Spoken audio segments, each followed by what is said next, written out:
Get you some money, you're gonna feel different. Straight up. You might even, all that other advice I could have gave you, this is the short version. You know, get you a couple dollars, man, you're gonna feel different. Next with Nip Hustle. Big shout out to SPI, Spotter Low. You know, I'm in the black box, had to come through, tap in, show love one time. Yeah, y'all make sure y'all subscribe. Stay tuned, all that. Free like the road, my nigga Lil Al, East Side, Southside Compton. He tapped in with me yesterday, man, and my cousin, Stay Slow from Southside tapped in. It's like they tapped in almost the same exact time to let me know that this video they put out had plenty lies in it. I wasn't really in a position to talk enough for them to point out all the lies, right? But I said, shit, I'm gonna go ahead and react to it and see if I might be able to recognize a couple of them, one or two of them myself, but both of them told me it's a lot of lies in there, right? And, you know, I've been shared with y'all through the years that Lil Wild Baby Lane, them my lokes, right? My niggas make the front nose. My niggas make the news. My niggas make the front page. Oh, blah, blah, blah, blah. But we just gonna get into this, though. One of them blue and gold lokes. That's hot. That's that throwback. Y'all know about that. Oh, blah, blah, blah, blah. If you think Al ducking, obviously you ain't heard Al. Welcome to Boys in the Hood. If you think Al ducking, obviously you ain't heard of Al there. Free Lil Al. TV.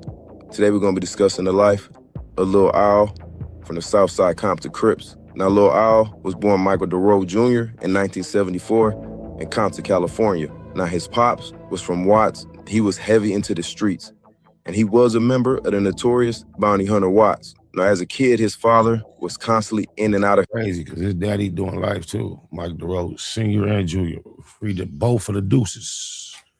His life due to being in jail and in prison. Now, Michael's mother would always take him to visit his grandmother and father in the Nickerson Garden Projects every chance that she could get. Now, as an infant, his mother had a best friend named Charlotte Anderson, who had a son named Orlando, who she would always bring around. Now, Michael and Orlando would soon become best friends as kids, and they would hang out all the time. Now, sometime during the summer, Orlando's mother would stay at Michael's grandmother's house in the Nickerson Gardens, because at this point in time, they had become like one big family. Now, as a kid, Michael would attend Emerson Elementary in Compton, and he was overall a good kid who got good grades.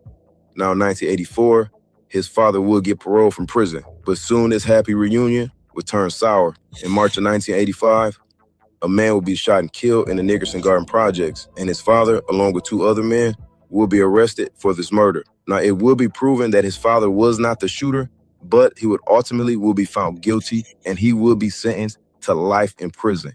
Now, his mother at the time continued to work hard to provide for him, and she was a property officer working for the Compton PD. Now, seeing how his father fell victim to the streets by getting locked up, she would try her best to keep him away from that gang life. But in the 80s, the violence in Compton was already running high, and it was plagued with it. Now, Michael's close relationship with Orlando would soon lead to him becoming cool with Orlando's uncle named Keefy D, who was a notorious Southside Crip. Now, the Southside Compton Crips were one of the most active sets in Compton. Now, Keefy D was a known dope boy and a known hustler who was always about getting his money. Now, at around the age of 15, both Michael and Orlando would be drawn in to the street life, and they would start looking to get put on to the Southside Compton Crips. But for this to happen, they would need to prove themselves to the OGs of Southside.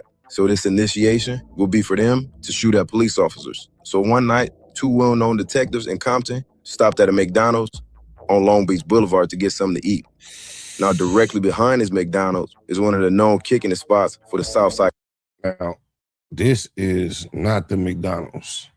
They have a McDonald's on Long Beach Boulevard now, and it's just not the one that was there back when the one that they had back in the day wasn't actually, what's that, a laundry? It wasn't on a laundry. It was like more toward Greenleaf. And it was nationally known alongside the one on Rosecrans Central as the two most dangerous McDonald's in the country. that used to go down. The one on Rosecrans Central being redid too, but it's more so in the same exact spot than it used to be. They moved the one on Long Beach Boulevard to a degree. Compton Crips. Now, Michael, Orlando, and another team by the name of Lavelle Moore had watched as the Compton PD had put into the McDonald's. Now, soon after both officers pulled out and turned back on to Long Beach Boulevard, a prostitute would approach their car to give them information. Now, while they're talking to this prostitute, only a few seconds later, gunshots will be heard and they will be firing straight at the police cruiser. Now, the car will be struck and riddled with bullets as the officers would duck and try to flee for their lives. Now, once the shooting has stopped, both officers will hop out the car and witnesses will tell both of them that they saw a group of black men running down the street. So Compton PD would canvass the area and they would head back towards that McDonald's and they would start searching the home behind the McDonald's building. And once inside, they would find Michael, Orlando, and Moore all hiding. Now, all three teens would be arrested. Now, while in custody, Lavelle Moore would take the fall, admitting to the police that he was the lone shooter and that neither Orlando or Michael had anything to do with it. So this I ain't gonna lie, I don't know who Lavelle is off top. will lead to both Michael and Orlando being released. Both Michael and Orlando will get put on to the south side, and Michael would start going by Lil Owl. Now, in a matter of no time, Lil Owl would start getting into a lot of crazy because, like, with Baby Lane and Lil Owl, I'm not aware of a Big Owl or a Little or a Big Lane. Something about the Compton Crips, they was like, they'll take a Little or a Baby name, even though it ain't no Big and Little are the same name.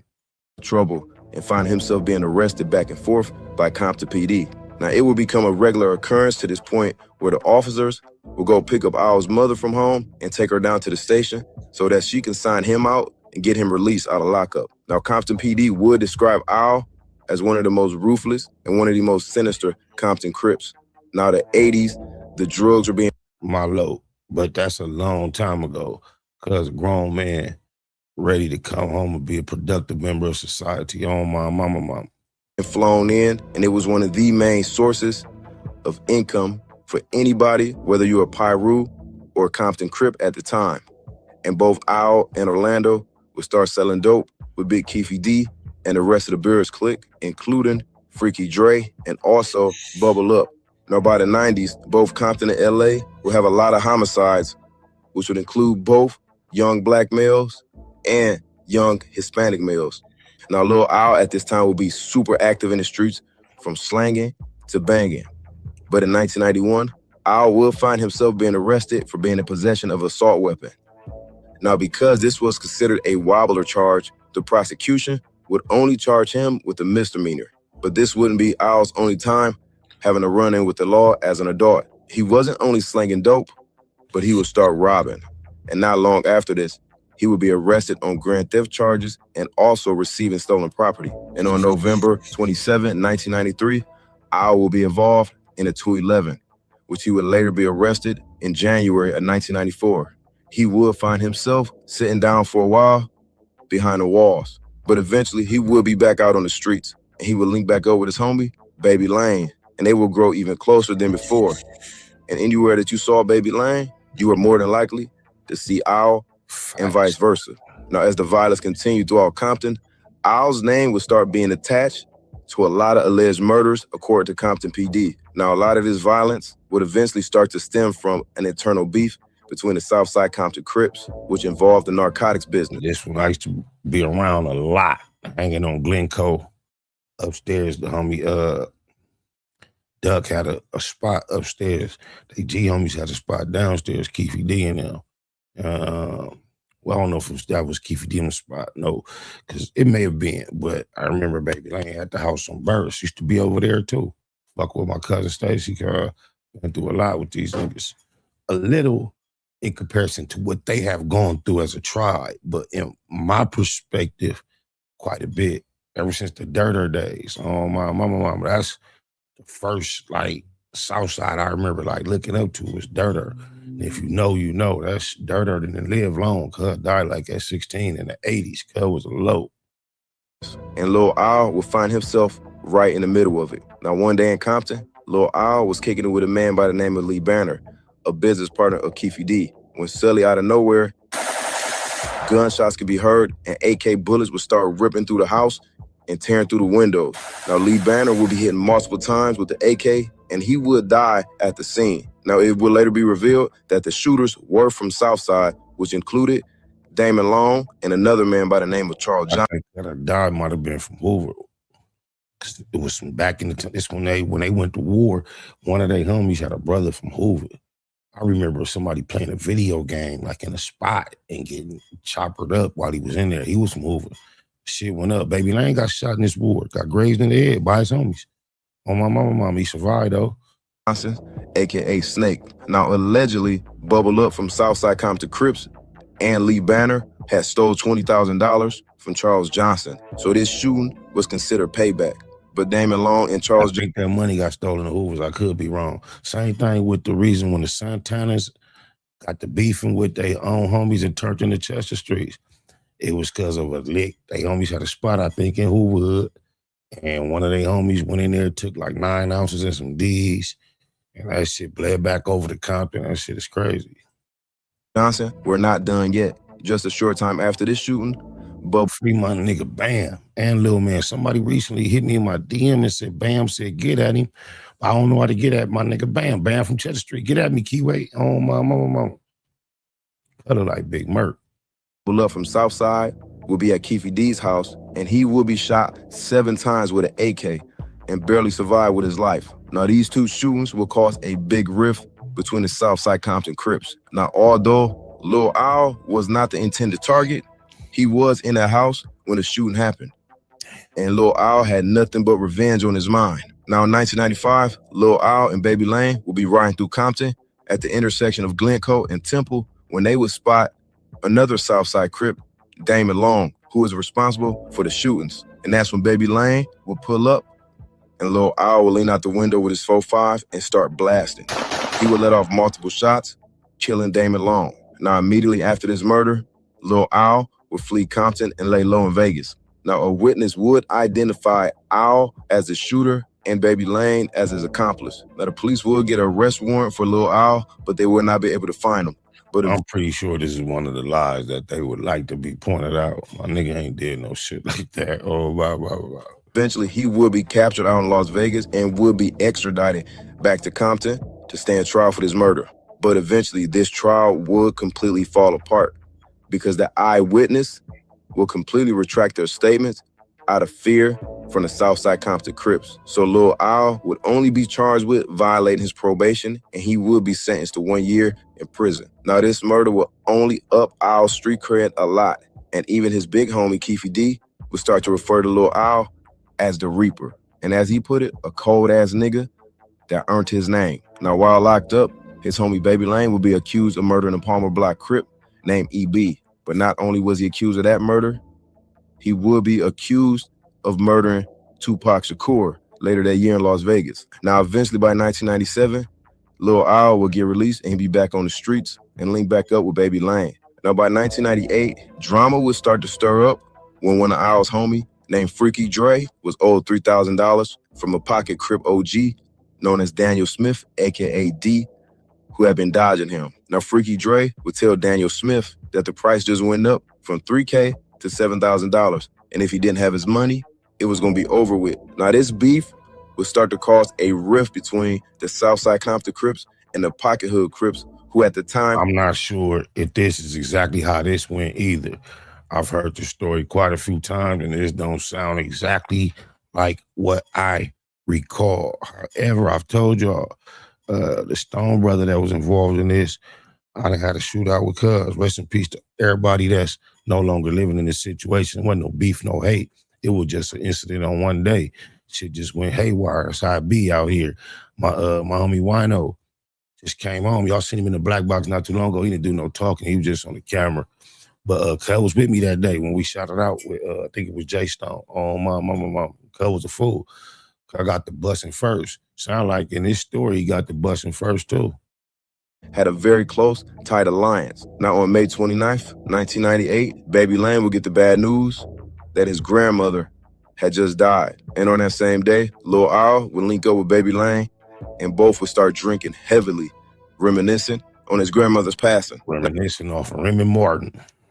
Now, around 3 p.m., both Baby Lane and Al would decide to go get some food at Mom's Burger. Now, as they were getting ready to order their food, they would spot Daniel Smith from the Pocket Hood Compton Crips, who was across the street at the car wash. So once they saw him, they would immediately hop back in the car and drive across the street to confront him. But once they got there, that's when they would realize that Daniel Smith wasn't by himself. Hey, I remember that car wash. Oh, my, this ain't there no more. They did the new Compton High. That's crazy. Got an incident. Got a story at that car wash too. That's why I met Dirk Diglett from Front Hood, the one with all the money to Lloyd's on his with the then I start seeing him in Tennessee and all that, free cuz too. But he was with J-Dog and the big OG, Big Stone, both certified shooters from Pocket Hood. Now, once J-Dog saw them pull up, he would immediately start walking towards the truck, and that's when Baby Lane will up his gun and start shooting. He would hit J-Dog twice, who would fall to the... Baby Lane start busting first. I don't believe that either. Hell no. No way, cuz that got to be a fact that's probably leaning against the homie. From what I can recall, the homies fell up under gunfire first. Ground critically wounded, but J-Dog would still be able to lift his hand up and he would return fire, striking Baby Lane and Al. Now, Baby Lane will be hit and will go unconscious behind the steering wheel of the car. And that's when Al would pick up Baby Lane's gun and start shooting back. But also in the small world, man, y'all be thinking this shit crazy, man. Reggie Wright Jr. father was involved in this arrest, pulled up, first responder. Oh, my mama. I handcuffed the homie Lil Al to the steering wheel and went to continue trying to chase down the other suspects or figure out the rest of the case. Try to get whatever, do the police shit. But in the 2000s, myself, Reggie Wright Jr., and Reggie Wright Sr. and Lil Al have all been on the phone in an attempt to try to help Lil Al realize and appeal. So you see, even with people in Lil Al's position who's had this relationship with Reggie and them, it has evolved to a whole nother something motherfuckers don't even realize. Oh, my mama.